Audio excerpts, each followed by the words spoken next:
Sean. Sean Strickland. I'm gonna walk you through my last hard day of hard sparring.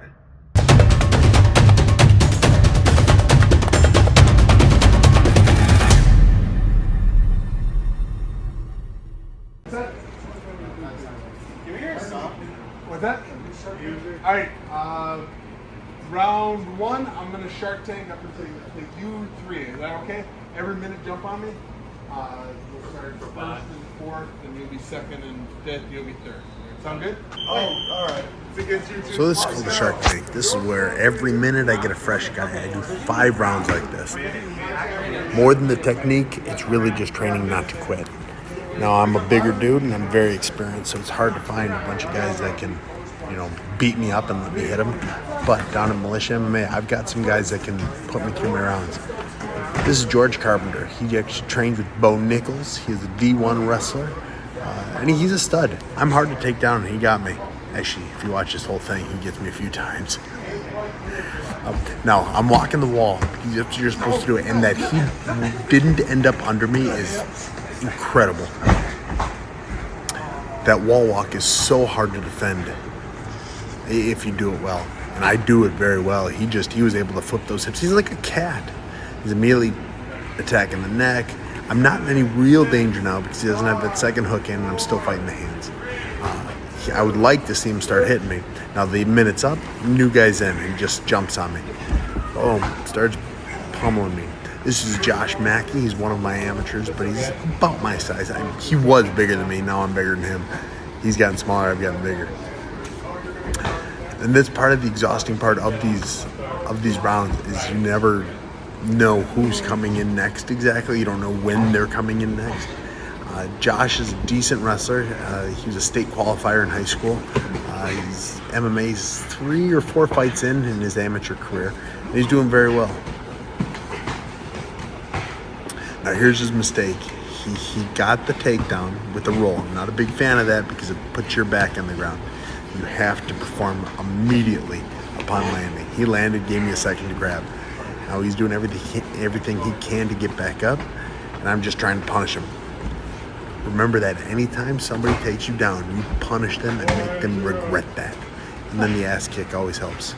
This is Broderick. He just had his second Muay Thai fight. He's 2-0 now. He's a lot of fun to go with. He hits me way more often than everyone else does. And it's great. He's got kind of an elusive style. He's moving and grooving quick. And that big kick, it's a big one. Of course, that big kick's a big one. What I mean is he throws it quick, he throws it with some power, and he can get it up there pretty quickly. He's not the cleanest technique yet, but he's still young. He throws with some heat, he throws with some speed. He's always moving and grooving. He's hard for me to pin down. And being the bigger fighter, it's kind of my job to find a way to pin him down. He's actually outstriking me this round. I haven't watched it before. I remember in the moment he hit me once or twice where I didn't think he should have. I should have gone strict boxing, but instead I started playing his game. Now he's out and George is back in. Minute 4. So he's been able to rest most of this last 3 minutes. I've been pushing myself. Going back in. Now, George also has this big old cross to the belly he's been throwing for a while. It's stupid, but it lands. And he always sets it up to try and get you to overreact so he can shoot under you. As soon as you shoot under him, or as soon as he shoots under you and he gets his hand on you, I've not seen anyone truly be successful at stopping his takedown. Maybe I am here, I don't remember. See, he's cutting that corner. I have the underhook, but he's cutting the corner, he's cutting that lapse. Now I gotta get over to the wall to try and scrape him off, try and protect myself from the takedown. There's nothing more exhausting in the world than being taken down by a good wrestler. Oh, and he gets that ankle, falls to the knee, immediately starting up. Just going, at some point when you can find that balance, you just start attacking. Josh jumps in, no rest for the wicked. Rest for the weary, that's the one. Good, and I like that. Oh, beautiful shot on Josh's part. He slipped that inside uppercut, and then he attacked. It was beautifully done. The old Hachigachi, which is not the name of the move, but I made it that, so it's not the Hachikashi. He's used to it. I like the pressure he's getting, and I need to create some separation to get some room to breathe. I got the range, so I try and keep that distance, stick that jab out there, and make him attack from the outside. It makes it easier for me to land that big shot. Good kick. I'd like to see him throw something before the kick, then everybody else get out of our way. Oh, again, slipping that cross, changing levels. If he gets under, which is fantastic, he should have driven hard. And that's the end of my first round. Now, this is Jordan Winsky. He is one of my oldest friends. He and I have lived together or near each other for almost forever. I've known him since I've been 12. He's Bellator vet. I tell everyone he's better than me. He's smaller than me, so that's my advantage. But he's better at jiu-jitsu, a little faster, and he hits like a truck. Very few smaller guys what I consider decent training partners. Jordan is one. He reads me very well, and he's very aware of how big I am. So I forgot to tell you, I had a minute break between rounds. I just didn't film my break. It's the first minute of my second 5-minute round. Jordan will be the first and third. First and third, first and fourth opponent I fight. Jordan he's never dropped me, but he's wobbled me more than once. He throws with an intensity of 1,000 suns. Jordan, I'm gonna Winsky. He's also got the greatest fight name in MMA. Switching. Ooh, this is Colton. He's one of our younger amateurs. He hasn't had his first pro fight yet, but he's been doing a lot of competition and grappling, and I think he's gonna do a kickboxing fight here in this upcoming summer. He's a freight operator or manager. I don't exactly know what that means, but he's it. I think he makes sure products go for. Anyways, he's getting there. He listens well. He's adapting very, very intelligently. And I have a lot of fun when I get to spar him. He just wants to get better, and so he's in there all day, every day. Come on, Strickland. Come on, Sean. Let's go, Strickland. And then, in honor of my good friend Sean Strickland, I had to scream his name. I had to yell at him. Go in there, back to George. George will be my number 3 round. Oh. Now, the wrestlers, they are the most intimidating people. They just start reading stuff. He saw that I was kicking low on everyone, and so he just grabbed it. He didn't get the takedown on it, but he grabbed it. I like that he's jabbing. He's adjusting. He tries very hard to get me to overcompensate so he can then shoot under my jabs, under my crosses. Now, when this goes into effect for next week, I'm fighting Cameron Graham, who's going to be far bigger than me. At Tom's gym, there aren't many people bigger than me. I don't know that there is anybody bigger than me. But these guys are giving me the ability to be quick. I got to keep up. If I can stay faster than little guys, I'll be faster than a big guy. And because of Cameron, the guy I'm fighting's size, Smiling Sam with a takedown attempt. Oh, I'm counting it. I got it. No. We get in this position again in our last round together, and George shows me what I did wrong. Back to Jordan. One of the most dangerous men on the planet. Jordan on Gunnar-Winsky.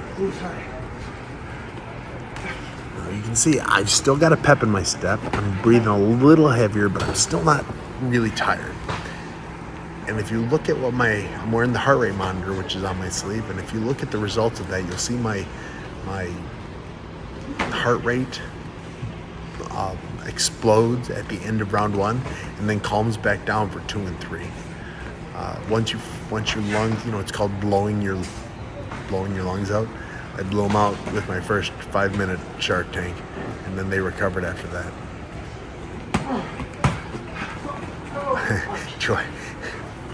Jordan does that. I'll kick at him. I'll do a fancy kick, and he just returns fire. Oh, Josh, he's coming in. He's my 4th round, I think. 5th round? I don't remember. Nice shot. A little too far away, but I like the kick into the shot. It's hard to do, and he was willing to try it. It's hard to succeed doing it. He's willing to try it. God, and he knows me so well. He knows he was holding on to my hand there as he shot. He knows that if he keeps doing that, I'm just going to pepper him with my other hand. So he pulled away real fast. I'm sitting at about 230 to 235 in this night. Josh he was 230 when I first started working with him. He's about 207 to 210 right now. I'm just having a heck of a time. Just trying to find those angles. Something I've never been good at as in the UFC prior to recently was really attacking on those angles. Coming in, I believe this is round 5. I've lost track. I think it's round 5 of my second 5-minute Shark Tank. When they're back to Broderick, who just finds a way to touch me. It's dumb. You guys should have seen him in his fight a few weeks ago. He was just moving and grooving. It was his second fight. He went out there, and he got a little tired, but he never stopped throwing, which is a great sign. You see too often, too many people, they go out there in their first couple fights, and they just gas, and as soon as they gas, they quit. Now, I'm trying real hard to keep his back pushed up against that cage. Keep that jab going, keep him moving backwards a little bit. If I can get him to touch that back, that landed and shouldn't have. If I can get him to back up a little bit, it gives him less space to move. Because you can't go backwards once you get to that wall. I like his aggression. He's the only fighter in the gym that really comes out with that aggression. We're back to Josh. Coming in, Josh is pushing. Now, I like going with Josh because he's got that good wrestling base. He's developing that power, but we go together so often. He can have those rounds where he pushes me. He kind of knows what I'm doing a little bit naturally without thinking about it. Ooh, good shot. Oh. Now, if any of you know wrestlers, if you don't get that shot, you get so mad at yourself. Oh, now I get to drop some elbows. Watch me cut him right here. I'm joking. I don't cut him. I wouldn't do that. I have cut somebody before. A couple times. Never intentionally. Never with my elbows. It's just like something lands wrong or a headbutt. I've been cut a few times too. Oh, the last 2 minutes of my day. Right here, George. So we're in round 3. It's the last 2 minutes. I took George for two minutes straight this time. That way, if he gets me down, he'll have time to choke me. He has choked me out before, too. He may still be an amateur. I think he's 2 or 3-0 as an amateur, but he's turning pro, hopefully, with his next fight. He's just too good of a wrestler not to. And he's not flinchy. You get a lot of wrestlers. That's kind of the hope if you're ever fighting a good D1 wrestler. You're hoping that he flinches, that he doesn't like standing and throwing. George doesn't have that problem. He controls that distance, and he'll come in with that 1-2, that big cross, just to get a hold of my leg. I may get an underhook, but then he cuts that angle. There's that angle. And I was so mad at myself.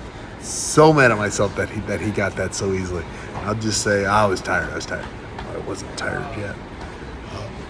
He's looking to pass. Now I know the choke. Oh, I was trying to do the fat guy roll. Oh, I get on top. Now right here, see, is the same position we were in earlier. He shows me after class what I should do to stop that. He said pretty much if I just raise my butt higher, it'll stop him from being able to get to my back. Defending the chokes, getting real tired.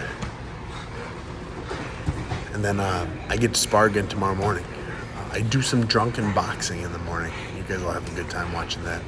Now, because he is so strong and trained with Tom Galicchio, his rear naked choke is pretty amazing. I'm usually fairly lackadaisical with it. I'll let people get deep so I can fight out of it.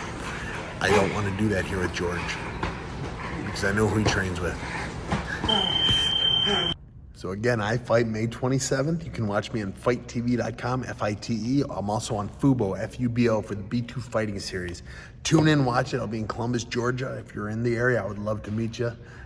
We can go out to, so I always have pizza after my weigh-ins. So if you're around the area, come get some pizza with me after the weigh-ins. We'll see you next week. Thanks for watching, and hey, love you guys.